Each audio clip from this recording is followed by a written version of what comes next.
Well, I just, Richard asked if I would say a few words to all of you. I understand you're part of the Planetary Healing Club.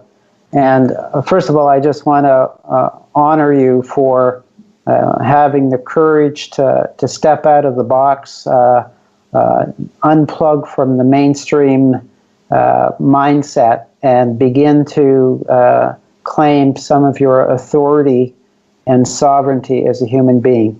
I want to applaud you for that. That is a very challenging process. Most of the people in your circle of life, your family and friends, will not understand what you're doing. It's like you're one of those crabs that's trying to climb out of the pail, and they're holding onto your leg and bringing you back in and saying, "Don't go anywhere." And so I understand what you may be experiencing. And to me, what I've learned is that we actually have a divine intelligence in us. And there's a divine intelligence in you that it has led you to this place where you're beginning to question some of the core premises, some of the core assumptions that you've been told. And I want to say, congratulations, you're moving into your adulthood. You're transitioning out of what I would call childhood or adolescent consciousness, where you're simply following someone else's dictates, somebody else's agenda, somebody else's paradigm. And you're beginning to take ownership of your paradigm, your life path, your purpose. You're claiming your divinity. You're becoming a conscious, creative being. And to me, there's nothing more magnificent than that birthing, that you're beginning. So I want to honor you for being on this path of growing consciousness.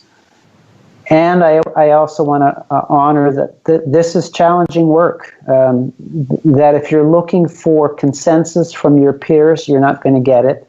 If anything, I want you to begin to turn inward and tap into your collective divine consciousness, as opposed to being determined by the external consciousness, which is a very low level of consciousness.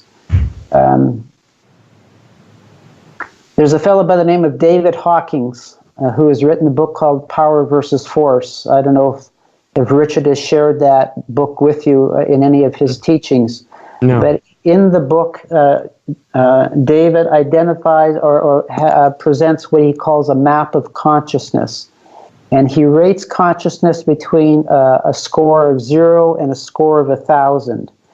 And what he says is that we're all vibrational beings vibrating at a certain frequency. And the higher the frequency, the more conscious we are.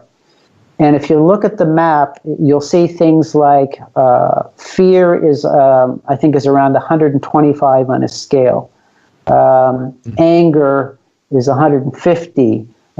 One of the most interesting things for me is that the lowest vibration that he records is shame, which is around 30.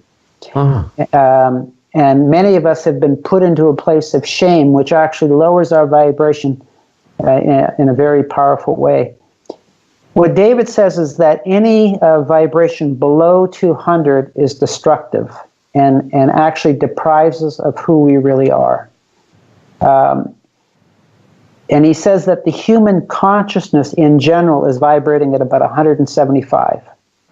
And so what that means to me is that if you simply allow yourself to be impacted by the common consciousness that's around you, you're going to be vibrating at a vibration that is actually destructive. And so your work is to raise your vibration, raise your consciousness. And if you look at the map, it'll be things like acceptance is around 250, forgiveness is 300, compassion is 400, peace is 600, love is 800.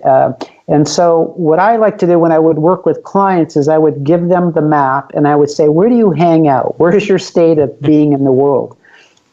And most people will recognize they're vibrating at 100, 150. Some of the higher consciousness might be as high as 200, but most people are living life in a destructive way because that's what we've been taught about who we are. And as you move to the state of consciousness, you start to lift your vibration. You're at a higher frequency of being. But you have to claim that yourself. You have to own it. You have to create it. You will not get it from the external world. The external world is vibrating at a low consciousness. Just look at what's coming out of your televisions, out of your mainstream media, out of your movie theaters. Is that the level of vibration of that programming, and it is programming, is a very low state of consciousness. So I know that as you raise it up, it's going to become clearer and clearer to you that you're releasing the bonds, you're releasing the programming that has kept you small and insignificant. I believe that we're divine beings. We have the power to create like the great creator.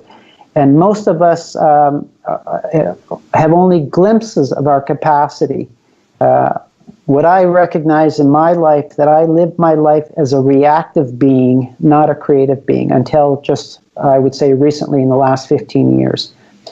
When you claim your authority as a creative being, your power as a creative being, life changes dramatically. And I know that all of you are on that path. You wouldn't be doing this work if you wouldn't.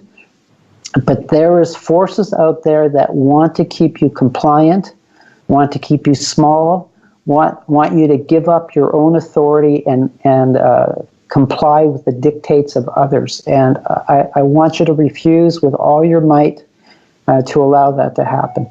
So in some ways, when people make you out to be crazy, I would suggest that you accept that as feedback that you're actually unplugging, that you're releasing yourself from prison. Right. And those are all good signs. So it's cause for celebration. Yeah, thank you. I think that's incredible. If people just did that one thing, they'd feel a lot better through the whole learning process. Yeah. It's like feeding the correct wolf, right? Yeah, and knowing that it's your responsibility to do that. And so it's what I talked about in my conversation with you, Richard, is that most of us have grown up with these kinds of statements where we say things like, you make me happy, or you make me angry. And when I work with couples, they would come out with that all the time, and I would say, I need to stop you. Like, that's not a true statement. That's a lie. You're giving away your power, you're giving away your authority, and you're giving away your responsibility. And you will never be happy and healthy as long as you give your power away. Well, and you also sign the death warrant of the relationship, too, if you think that the other person is responsible for making you happy. Yeah. Yeah. And to me, that's true with all of life. We're in relationship with all of life, but we have to claim our responsibility for our way of being in the relationship. There are forces that want to turn you into compliant slaves, and we're raising ourselves up. We're freeing ourselves. Yeah. I totally agree. That's beautiful.